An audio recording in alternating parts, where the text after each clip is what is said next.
قوار سوال آمده است از امی حمزه.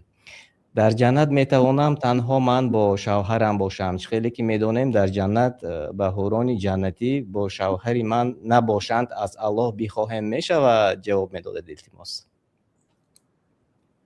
نه، در جنت از الله تعالی چیزای غیر امکان نپرسیتون.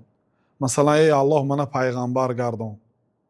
نمیشد. لا نبی بعده.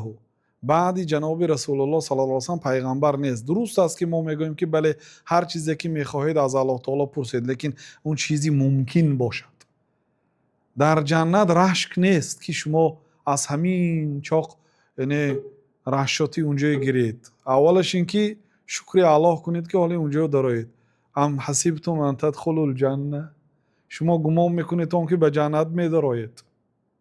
و کدام خاطر پیغمبرها روز قیامت و نفسی میگن.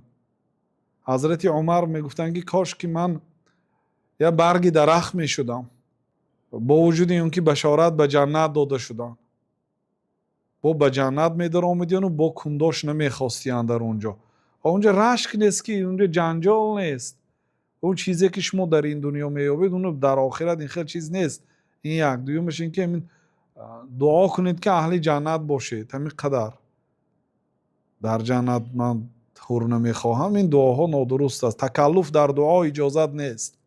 یعنی چیزی که یعنی که اجازتش نیست پرسیدن. اون حیات آخرت به این حیات دنیا قیاس کرده نمیشد. بله.